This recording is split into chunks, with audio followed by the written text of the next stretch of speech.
Hey everybody, this is Eric Enge. I am the CEO of Stone Temple Consulting. You have reached the Digital Marketing Excellence Show. It's Thursday, June 5th, and I'm thrilled to have Lee Odden here with me today. Thanks for joining us, Lee. Hey, it's great to be here, Eric. Congratulations on 50 shows. That's pretty impressive. Yes, it's been a journey. Yeah, it's been a lot of fun. Really enjoyed it, and had a lot of great guests. Really looking forward to talking to you today too. So should be a good show. Awesome. Um, and congratulations to you. You've done a lot of publishing actually, and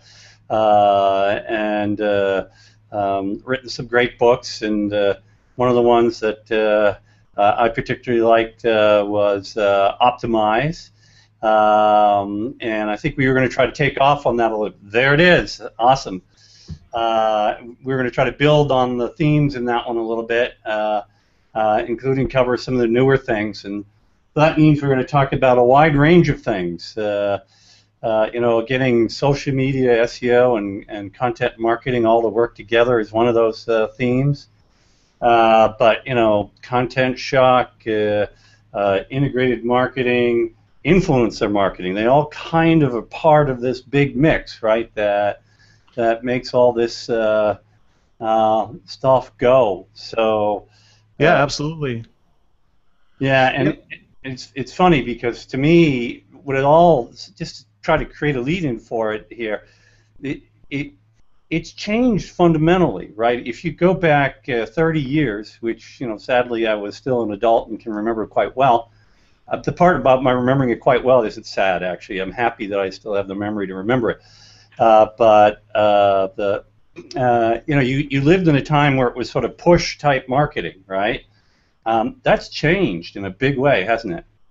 Yeah, it sure has. I mean, a lot has changed both in terms of technologies and also consumer behaviors and their use of those technologies. Expectations are quite a bit different for a consumer today that has literally, a litany of options in terms of where they can get information and where they can get really credible information and ways in which they can act on that information to do research and transact and that sort of thing. So, it's not like going to a Yellow Pages, go finding the plumber, and there's only one there. I guess that's who I'm going to go with, Bob's Plumbing. Or now where, I might type in plumber and my zip code on Google, and I'm going to see all these lead gen sites for these service industry companies come up that are selling leads, or I'll see Yelp listings and local listings, and I've got so much more to draw from. So if you're a marketer, you have to obviously stay on top of what the buyer experience is like so that you can be effective and meaningful at actually marketing with them or to them. Yeah, no, absolutely. And I think this business of people having so much more choice is really kind of fundamental to the change because we've used the words before, and sometimes it sounds trite. This notion that you have the empowered consumer, now that they sort of own the process in a fundamental way that's different before, and that's driving a lot of changes in business behavior, at least for smart businesses. Yeah, it certainly has, and. Information in this context is power, and that access to information is no longer the purview of companies pushing out messages, as you mentioned, through their advertising and through their marketing in order to educate customers about what their options are. Consumers can go, so many different places to find. They can use search. They can go to social. There's a story I tell in Optimize about where I had a bit of an epiphany several years ago. I have a tradition in our family of taking our kids on a daddy trip when they turn 10 years old. And my oldest son picked New York. And I hadn't been to New York many times, not with a child though, so I asked my network for kid-friendly things to do in New York. And so people on Twitter and Facebook gave recommendations, and then as we went on that journey, we captured information through social initially, but we used Google to validate. You know, I mean, like, oh, okay, sure, let's go to the Bronx Zoo. Well, I don't know how I should get there. Should I take a cab? Should I ride the subway? What should I? And when I typed that in on Google, I got all kinds of recommendations. People had blogged about it. I got place listings and so on and so forth. So it's this sort of journey that weaves in and out of search and social, online and offline, that really made me think about what it is that I was using to empathize with customers, right? Was I thinking, well, the only thing they're going to do is search. The only thing I know how to do is search, so that's all I'm going to execute on. And the reality is that, well, no, that consumers don't look for things in silos, so why should I market in silos, right? And that really started a ball rolling with this whole integrated approach. And it's centered around empathy with the customer, empathy with the buyer experience, rather than picking a particular channel over another, rather than looking at it from the customer or buyer point of view and trying to sort of optimize against that.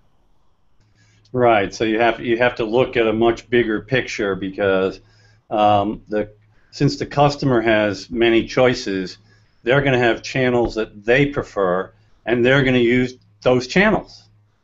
And you're either participating in that or not. Mm-hmm. Exactly. And then there's leverage that they have across each other too. If they see you in multiple channels, that's like traditional branding going on there. Yeah, absolutely. I mean, the analogy I like to think of is, you know, as a search, someone who's familiar with search for a long time and in depth, you know, Google looks for different signals of credibility, right, to determine what something means and then how to filter it. And okay, well, imagine as a marketer, as a consumer, I'm also looking for signals of credibility. I want to know who, and I like to say, is the best answer for a thing. And so that does mean advertising. It does mean email. It does mean social. It does mean search. These are all different touch points during the customer journey. And I think that's a tremendous area of opportunity that a lot of brands are still exploring. They're trying to get different departments to work together. They're trying to collect enough data about the buyer journey in order to actually market and optimize against that. I think it's a real big growth area. Yeah, it's interesting because I'm sure you've seen the same thing, but you know, a lot of our clients here, we end up seeing dysfunctional organizations where those groups aren't working together. And a big part of what we're trying to do is actually get them to succeed in working together, and it can be a very frustrating and daunting experience. Well, you know what? One thing that I found to be quite effective to bring disparate groups in an organization together, especially marketing and public relations, is content. Because obviously marketing is going to create content and tend to be a little more sales focused. Public relations folks are creating a lot of content as well, and some of the common ground you can help disparate groups come together on is through the content itself. So you get folks sitting around a table together planning that content out. So okay, marketing's going after this particular customer segment with these messages and these offers. In public relations, you're going to help us amplify that content through media placements and media relations and social, and you know, content I found to be a really effective sort of virtual table, so to speak, to get different people together around and all agree on how they're going to work together. Yeah, no, that's great. And I think there's also this notion now of, if the consumer has infinite choice, what do you as a business do to stand out? Yeah, you know, it's interesting. I was just having a conversation with a company, and they're going to launch something new, and you know, they're like asking for promotion recommendations sort of as an extra little thing that we could do. And my question is, well, you know, what's the promise of this thing you're launching? I mean, what's the brand promise? Like, how is it differentiated from other people? How will it change people's lives, right? How is it going to affect them? You know, functionally, it gives this kind of information, and if someone consumes that information, well, what's the end benefit going to be?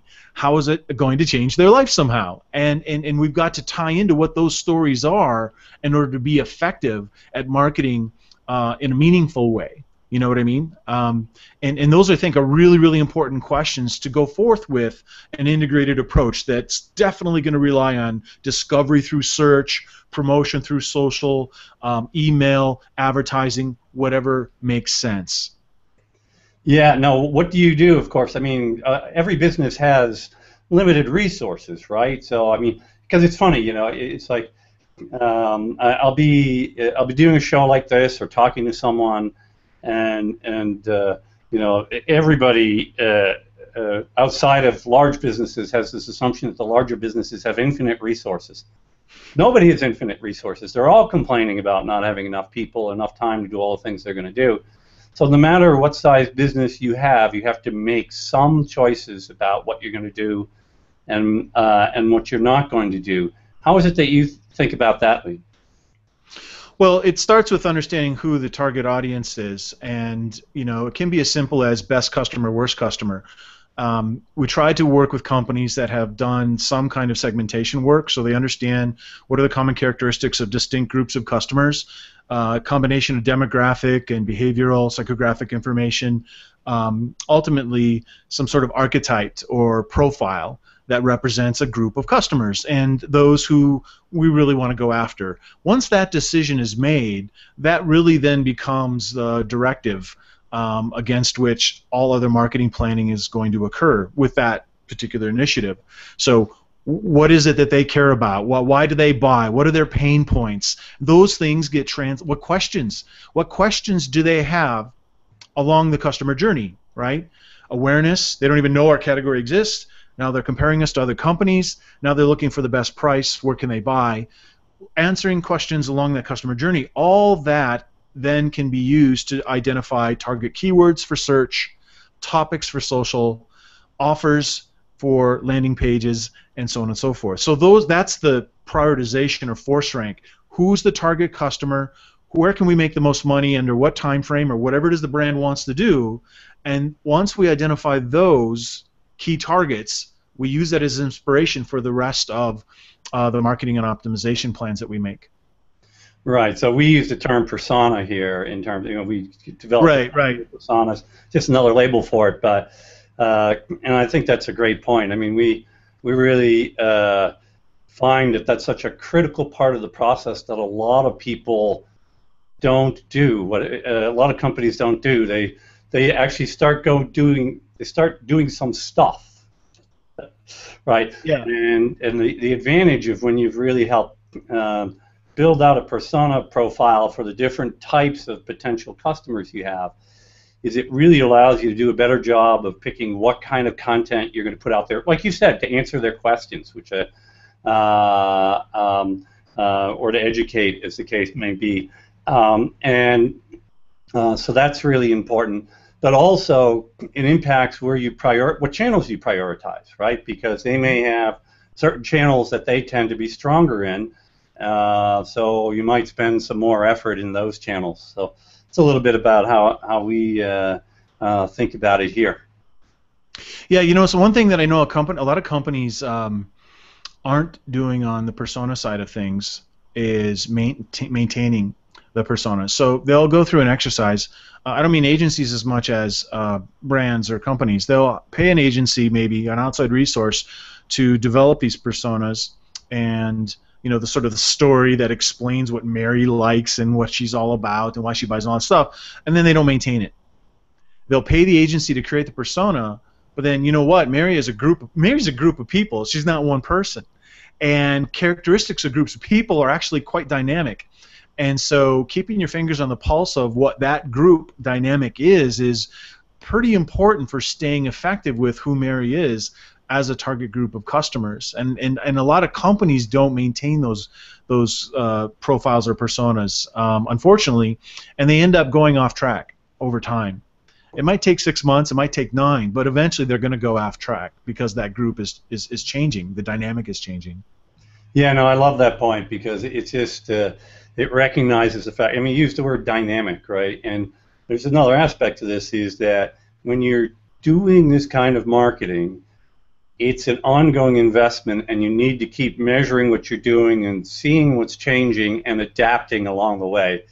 no matter how good you are when you first start, you are very quickly going to be taught some lessons, and you need to be looking at those lessons and adapting, and that's a continuous process.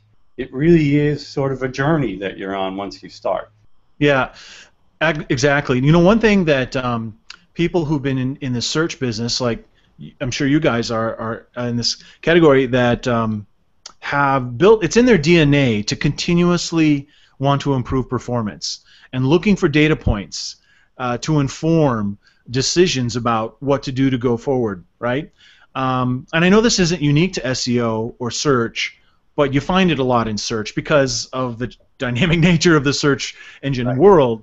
And so I find that what's really interesting is that long-term or particularly savvy search people really flourish in an integrated environment, right? Because they're so used to having to be accountable to the nth degree and finding data to use to inform the choices that they make for marketing plans, for marketing tactics, and that sort of thing. But on the other side, there's a ton.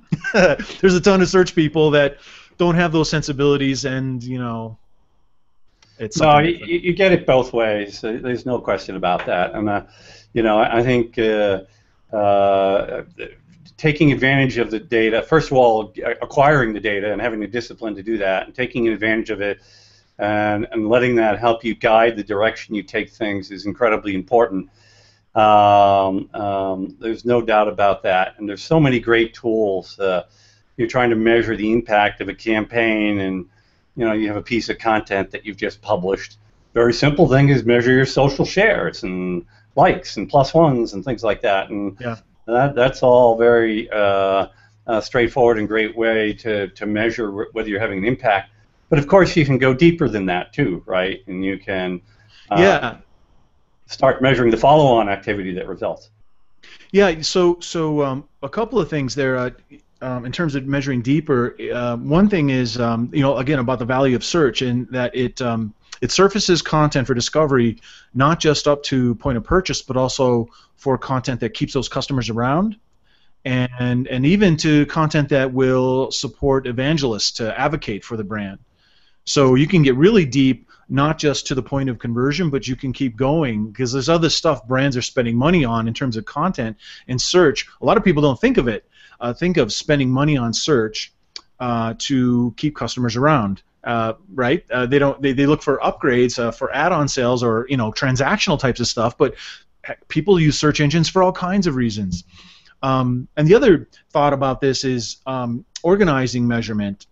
You know, on the content side of things, we try to drill into this notion of empathy with customer and how their relationship with information. And I talk about it in Optimize a little bit. Understanding how customers or segments discover, consume, and act on information. By capturing that data, we can optimize against a very simple model. And that same model is what we use for measurement, and that's attract, engage, convert. So any kind of content that's being produced or worked with has to be accountable in its ability to attract an audience. So the metrics that go along with that are things like search visibility, social network size, rate of growth, and that sort of stuff. Engage is, of course, people interacting and consuming content. We have page views, paths through site, comments left, social shares, da-da-da-da. And then on the convert is what you would expect, anything that captures data on a form. Micro-conversions like sign-ups, transactions where purchases are happening, and that sort of thing. And using a model like that has been incredibly effective because it's so simple to understand, but it also organizes information in a way that's really meaningful, and it's easy to take action on, you know, in an integrated environment. Yeah, no, that's great. And just because I like it a lot, I'm going to throw in an extra one too, which is when you look at your social network, right? You can look at social network size, and you can certainly look at engagement. But I like to look at engagement per network size, so you can actually see how, of course, yeah, you could have a large audience and getting very low engagement per person, and then once you look at that, you can start thinking about, as you put content out there, you can start comparing things against one another, and there's so many different ways to do this. One of my favorite examples is something I do, which when I explain it to people, they think, oh, that's an egotistical thing to do. But it really isn't. It's me trying to measure what content impact I'm having. So when I write posts and publish it on one of the the many sites that I write content for, Copy Blogger or Marketing Land or whatever, I actually like to compare how my social engagement on my post did with the other authors. And Sure. the reason why I do that is not to inflate my. We won't comment on the size of the ego. It's because I want to see if I'm doing the right stuff. Because if I'm getting significantly lower engagement, then I'm probably off topic to that audience. And if I'm getting better engagement or equal engagement, then chances are that I'm at least on topic. And that's a really good kind of thing to do, I think. I think it is too, and there's nothing egotistical about it. You're a known entity, so individuals are publishers. This sort of notion that only a website can be a point of reference, and that's just a bunch of baloney, right? Individuals, right? So we have in the SEO world or search world authorship to deal with there, but in public relations the same thing. So the notion of authorship, and then this is kind of related to influencer stuff too, because you are an influencer, and to optimize your effectiveness as an influencer, you should absolutely compare the engagement you're getting against other people. You're spending money, your time, and your expertise creating and contributing and probably promoting a little bit the content in these different places. You absolutely would be responsible, I think, in looking at yourself compared to other folks on the same platform. Absolutely, why not? So yeah. I do that, of course, because I want to know whether I'm effective. I mean, I wouldn't want to write somewhere if, for whatever reason, every time I contribute something, and this has happened where I've stopped writing for different industry publications because it's what I'm saying. What I have to say just isn't resonating to the degree that I think it should. So, I need to optimize my effort, right?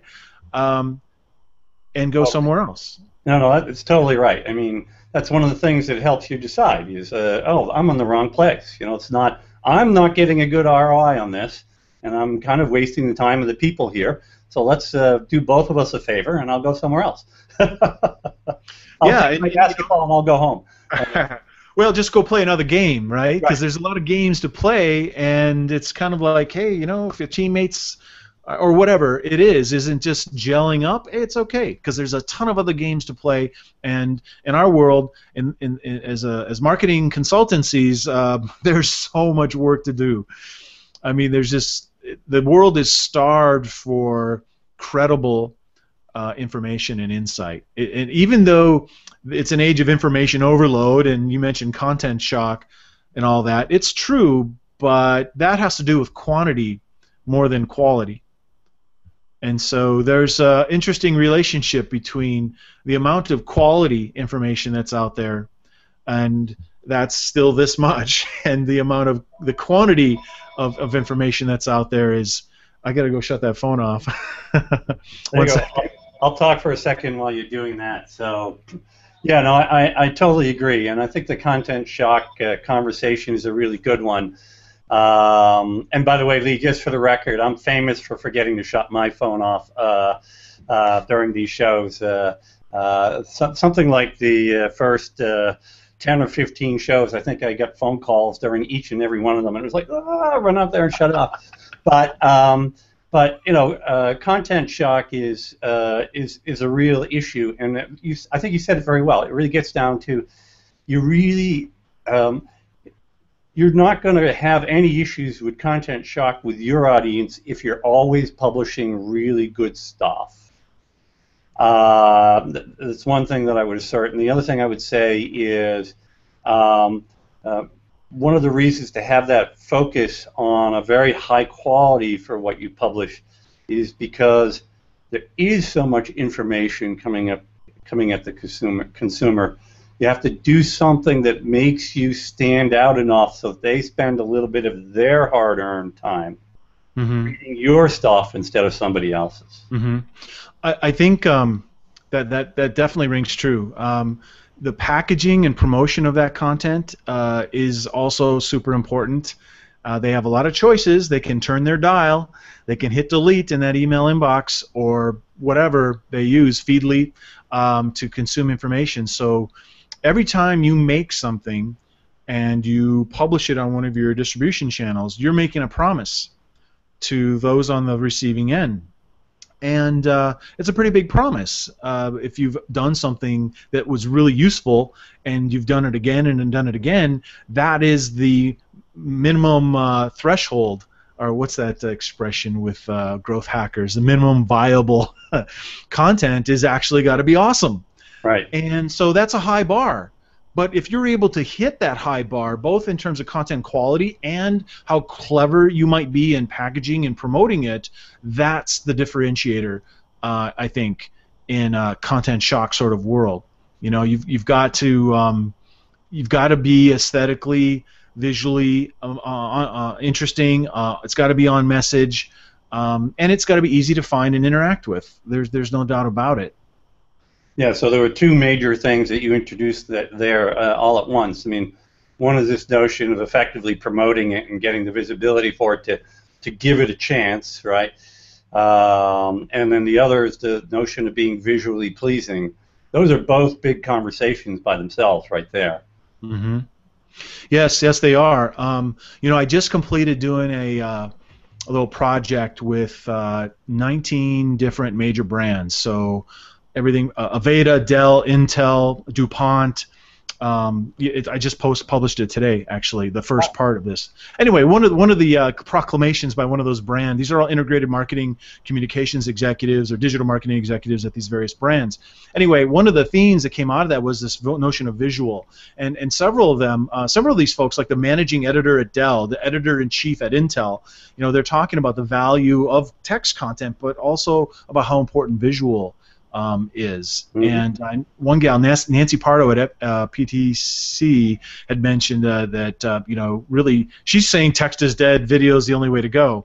I don't know about that, but certainly when you look at all the data, of course, there's more engagement with images and video. That's just all there is to it.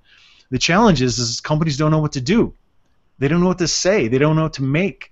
The confidence level isn't very high, so they need to tap into people that do. Have like gone on the journey you have with these videos and figured it out, right?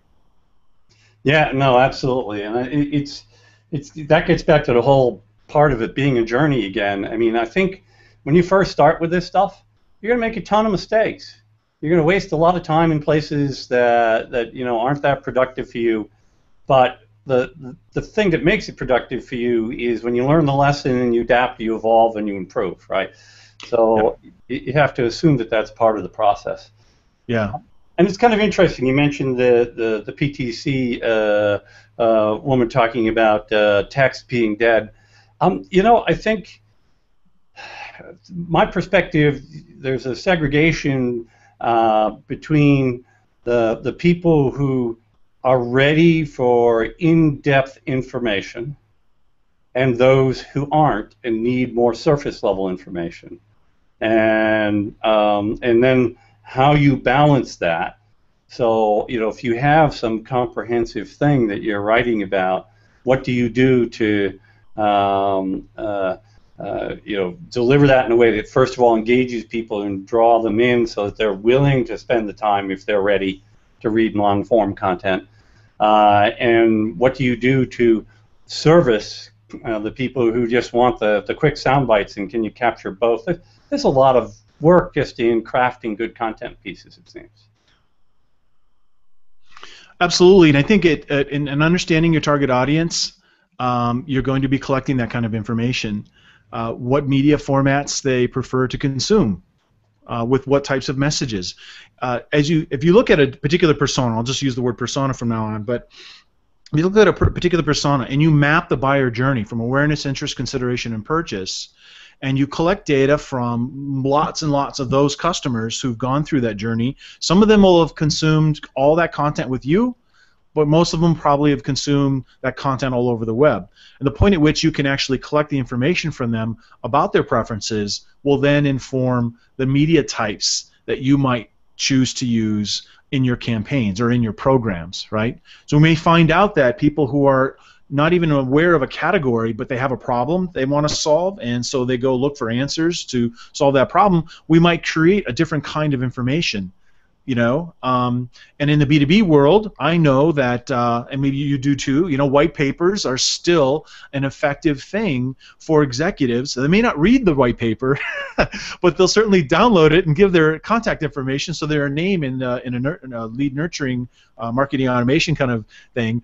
But that long form content has a certain value because it shows thought leadership, it shows depth of thought and credibility, and it's usually going to have, you know, useful information for defining a problem at large and roughly what options there are for a company to pursue solutions.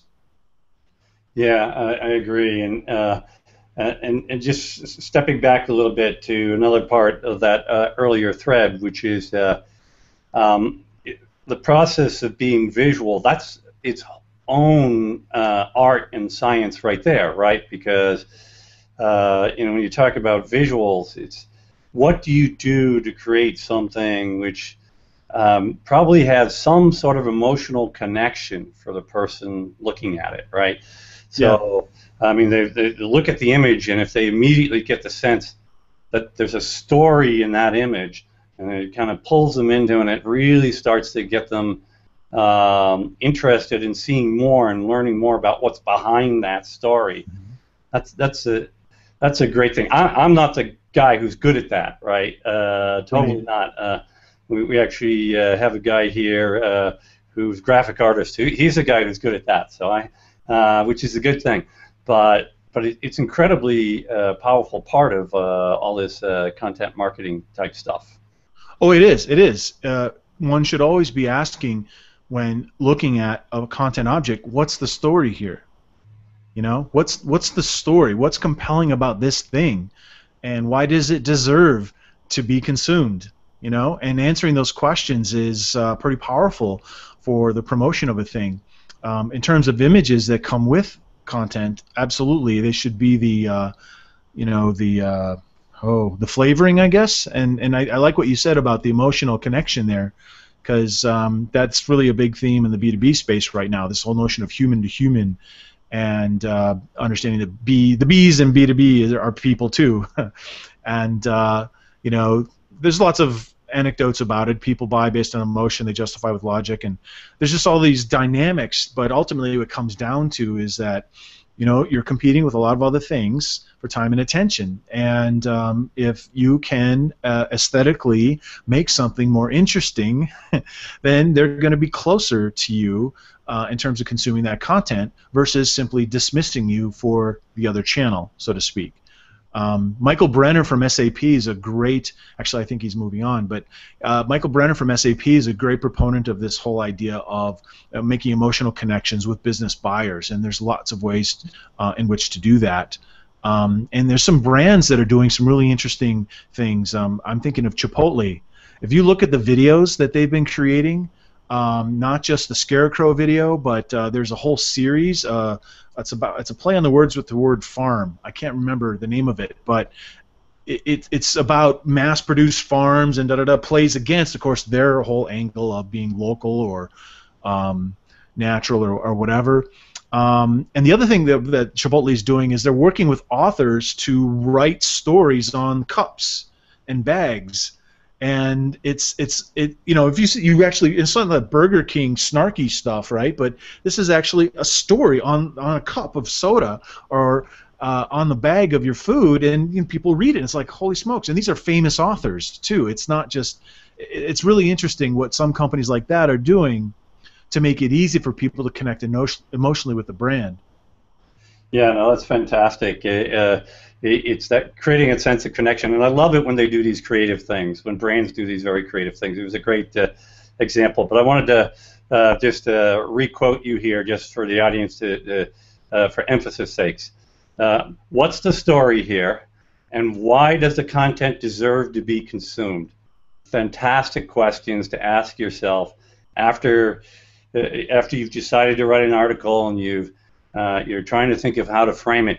Is really have those things in mind because it will really give you a much better chance of success. It's a great way to frame your mindset as you get into it. And because I know people who get busy writing and do a lot of writing, and I do a lot of writing, but there's the danger of it becomes mechanical, right? And okay, I've got to get the article for my column done today, and so you slam something out there, and then it's like, wait a minute, is this any good? Does it deserve to be consumed?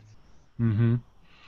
Yeah. I'm in those shoes all the time, because there's a lot of pressure, and you want to be accountable yourself, and self-awareness about those things is a big step ahead over a lot of folks who are creating content willy-nilly. So I think as we are aware of those scenarios and being accountable to ourselves, ultimately we'll end up with a better product, a better experience. Saying that word experience makes me think of another way to look at this whole notion of content and story, and that is, you look at creating content as an interaction, as a result that we aspire to moving someone along the sales cycle. When we think of content as an experience, that's a pretty interesting thing. I'd done a survey last year of people on our networks and asked them, what is content? And the answers came back in 3 buckets. The first bucket was content are things we make, articles and videos and images and whatever. It's tangible things that are definable. And the second group said content's too ambiguous to define. Okay, and then people like Avinash Kaushik described content as an experience. And I thought, second, actually, I can see that, because that's what you're leading to. That's what you want to happen.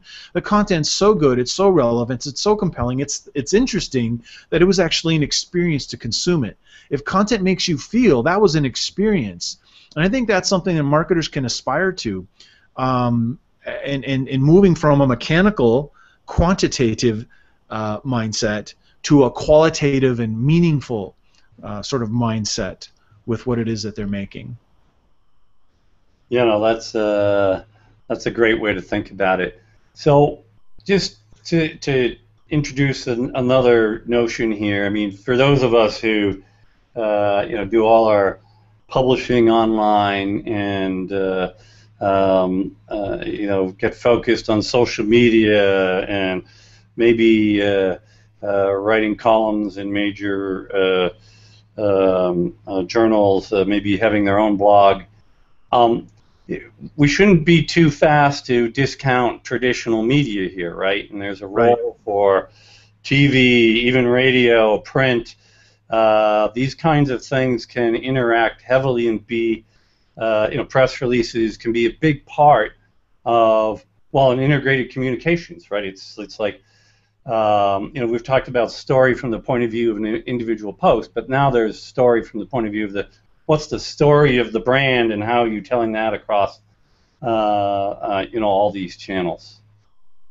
Yeah, and it comes if your buyer persona has a tendency to prefer certain types of print publications, print periodicals, or whatever, then that's where you need to be. And it's that simple. And there's absolutely power in print. I mean, as an industry, print is a very different thing than it was, a couple years ago. But I'll tell you what, if I got to pick being on a blog and being included or written up about on a industry publication that also had a print component, industry publication online that also had a print component, I'd take that one. I really would. Because I know that there's just a certain kind of credibility that comes with being in a reputable. I'm going to grab one here.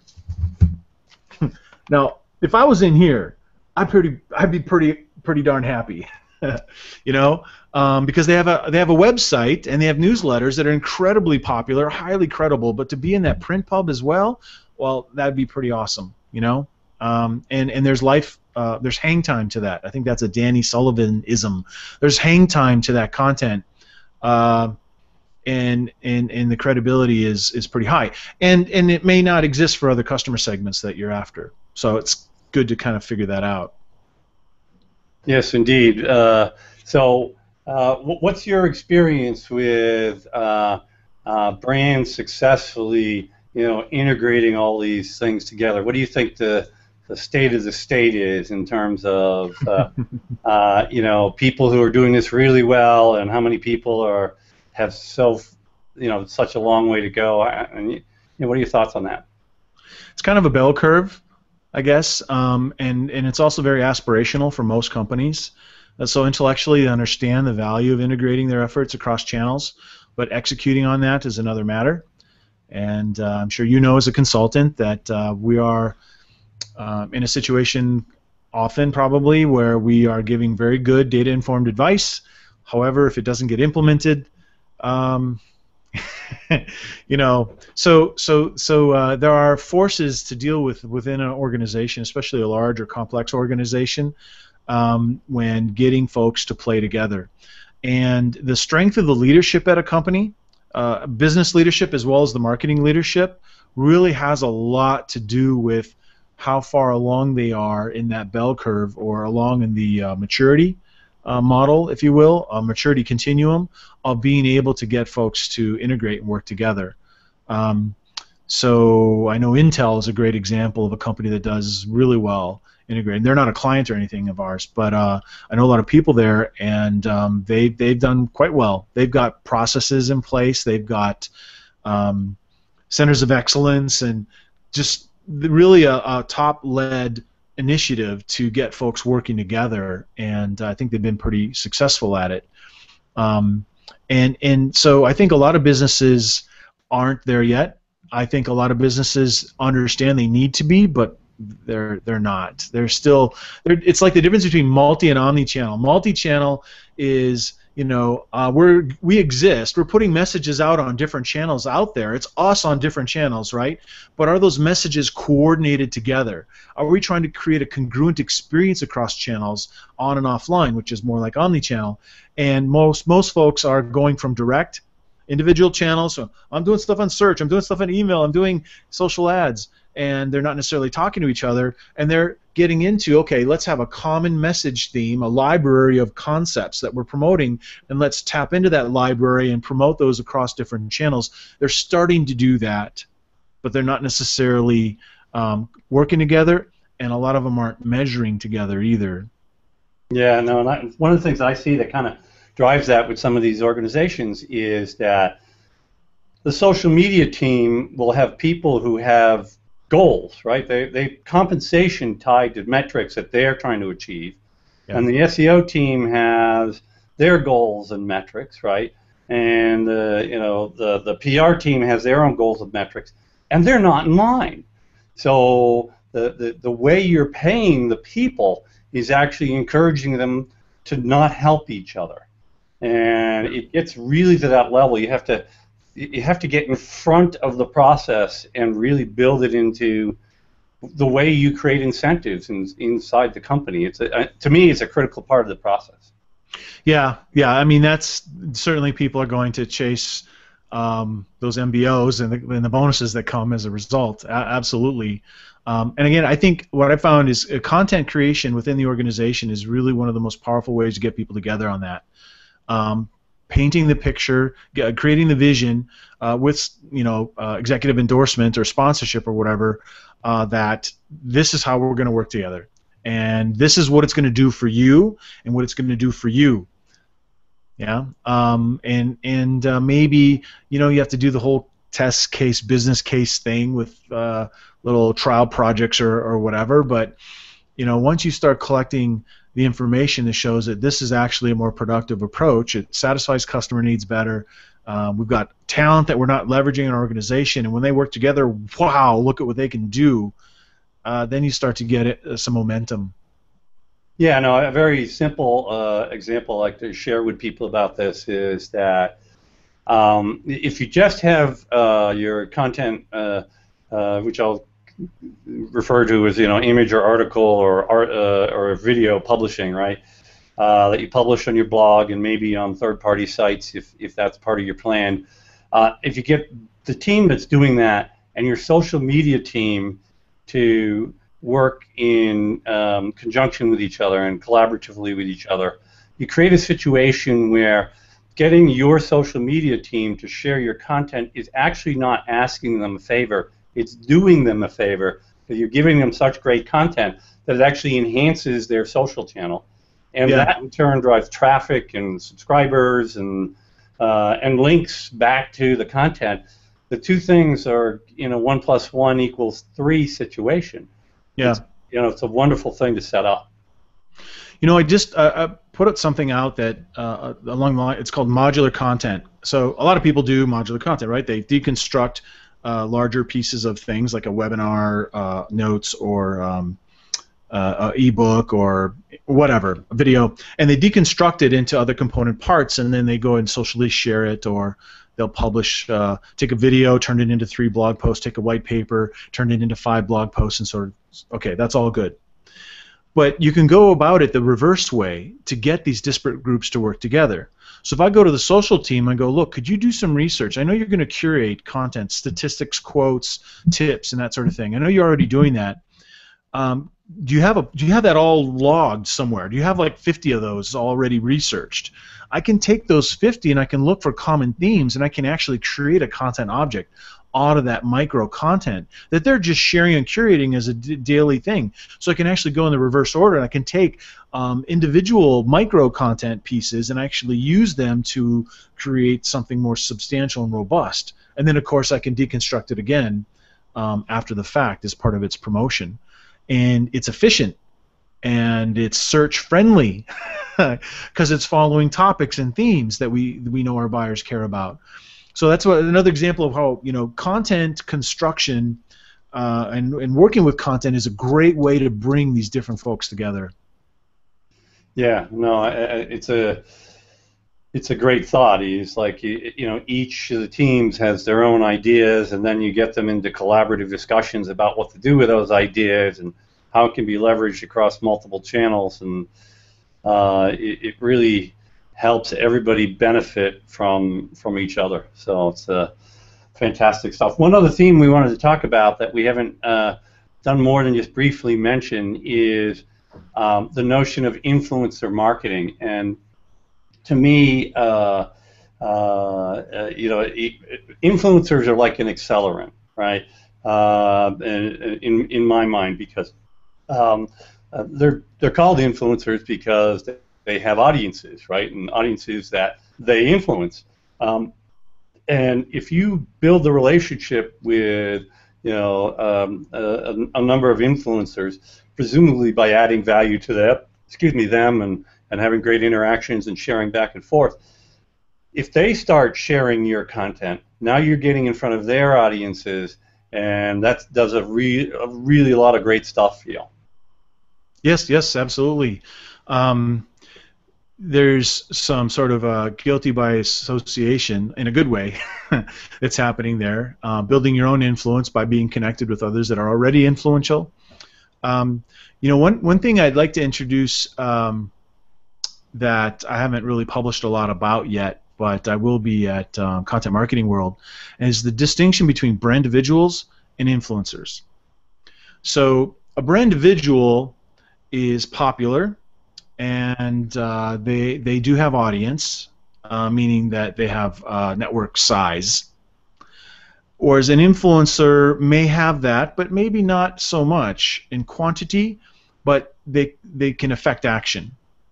So if I go look at a simple example, Twitter, I go look at how many followers, what's a follower to following ratio, and I look at all that stuff, and I see that someone's really, really popular for XYZ, because I look at Follower Wonk or some other Twitter tool, and I can see thematically they talk about XYZ, and they've got 300,000 people following them.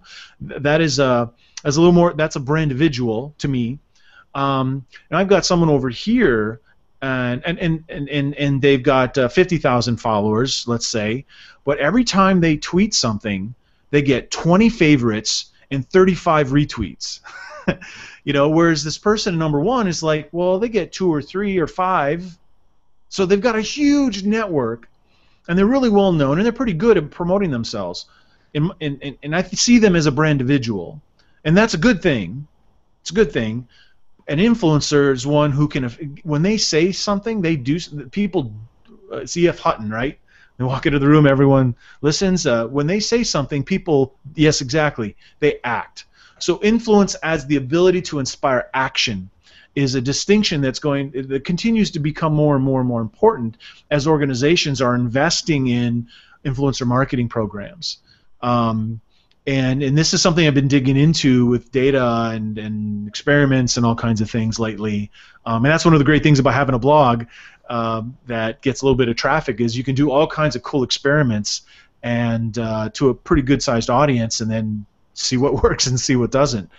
And that distinction has been very, very useful in some of the experiments I've been running. Yes, and I guess to my take, it's very useful. It's more useful. The Brandividual, to use your term, is a useful thing to have. But the influencer is, like you said, the ability to inspire people to act. That's somebody who probably brings more value in the process. Just because. Yeah. Go ahead. Well, I was going to say, think of it this way: a Brandividual is going to be really useful for early stage awareness stuff. So they flash in the pan. No, that's not a good one. Just like if they say something, all of a sudden everyone's going to be aware of the thing. But the people's tendency may not be to act on the thing that they said. But there's an awareness being created with that Brandividual because they've got this huge network. As a layer, I've also got influencers that I'm targeting. And what happens with influencers is that people buy because of what they say. It's not a large quantity of audience, but people buy when an influencer says something. And I love the idea of working with both of them. They both have their place. There's probably other types that people have come up with that are specialists in this area. But that's just a distinction. I like them both. I want a Brandividual. I want an influencer. I want to work with them both in the right way. It can be a win for everyone. So then I'm going to try to say this. A Brandividual user. You could have somebody who's both, potentially, right? Sure. But anyway, I didn't quite get that out, but it was the best I could do. So we have a question from Wayne Wymore here. He's asking, what have you found that can help to inspire action? When an influencer, if you're talking about influencers, influencers who have consistently delivered on the promise, meaning that they are consistently clever, interesting, and effective about the information that they share. So every time when I go to Jane Doe's link she shared on Twitter, every time I click on that and she shares an article, it's good. I mean, every time it's good. So her minimum viable share is, the rating, it's up here. The quality is always up here. It's consistent. Then there are dimensions like humor and cleverness. Things that evoke emotion will usually, or provocative, contrarian, those things will often invite action as well. Yeah. And so this is, of course, the kind of thing that you can measure your success in creating some level of action, right?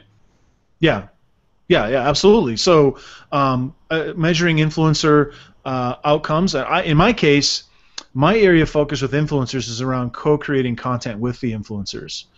So I haven't been focusing as much on connecting with influencers to grow advocacy and all that sort of thing. And there's books about that. Influencer marketing is about that. I'm more narrowly focused on content co-creation with together with influencers, so they get value out of it, they get exposure out of it, and then of course we get exposure, or our client gets exposure out of it as well. So the point there, to answer your question, is it's content, and of course we'll measure the effect of that influencer initiative the same way we would measure content. But we're also going to look at whether the influencer is actually sharing stuff. If they do, what are the characteristics of it, sentiment, what is the affinity topically with how they're describing the things that they're sharing on behalf of the brand that they're working with. What is their audience, what is their community doing, looking at all those sorts of things. But we're also looking at any other standard metrics through web analytics and social media monitoring. Yeah. So if you want to initiate a relationship either with a Brandividual or an influencer, what's your recommendation of how to approach that? starts with having a good reason, a very compelling reason. So my starting point matters. So where I am now, I've got a pretty good network. So the project I just mentioned, I just published the first post today. The way I reached out to some of those folks was through LinkedIn, and I just said, hey, I've got one question, just one question. I'm doing this thing. I've got one question for you. If you could share the answer, that'd really be wonderful. Here's what I'm going to do with the answer. And so very relevant topically, very succinct, very easy for them to act on, and then the payoff to them is something that cumulatively is much greater than in the individual parts, right? So they just answer one question. Now they're included along with all these other people that they would like to be included with, and that's how I would treat reaching out to someone that has had minimal interaction with me, but I'm a credible person. If they don't know me at all, again, I've got to have a good reason. So I like to use LinkedIn InMail for that. I might be a little more strategic, and I know I've seen you do this stuff. Share their stuff socially, comment on their things. If I see them at an event, go up and say hi. There's no substitute for pressing the flesh. None. That's smart and awesome. Nothing better at all. No, exactly. So try to create an experience for them somehow, and then have a follow-up that's relevant, that asks them to do something where the act of doing the thing supports something that they're interested in, supports how they want to be known somehow, and it derives mutual benefit.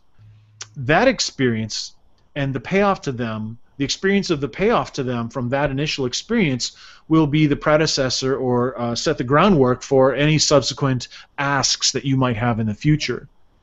So there's a lot of art and science to it, right? There's a methodology, but there's definitely a lot of art to it too, because each situation could be a little bit different. Yeah, exactly, and that was really one of the key points I wanted to make in response to the question, is understanding that everybody you're trying to build these relationships with, they're different individuals, right? And they have their own ways of being, and things that they like and don't like. First of all, I love your example of one question and here's what I'm going to do with it, because there were several things that are worth calling out there. The ask was easy. That was one thing. The second part is, by having this cluster of, okay, you're going to be with all these other people, there's a reward for them, right? It's not only they're going to get published in an interesting place, they're going to be associated with all these other interesting people. So a really, really good way to go about that. But the point is to recognize that each situation is going to be different, and what it's going to take to get that relationship is going to be different. And so another way to go at it is to read their stuff, learn what they're about, learn what interests them. It might be as simple as they have written a great blog post, and you have some supplemental data to share, which you just go and you share in the comments, and it adds value to their blog post that you did that, and you invest time, and then there you have a situation. It's almost an encapsulated opportunity to interact with them, which is wonderful stuff. And if you don't waste it, and you add some real value in the process, you begin that that process of getting a relationship and getting them interested in what you have to say. Yeah, I think it's definitely true that each situation is different. There's some people where you can literally ask them something right off the bat, because you know that thing you're talking about is something they're really interested in, because you've made the effort to consume their content. And I think there's some interesting tools out there that you can use to make the process of getting to know them more efficient.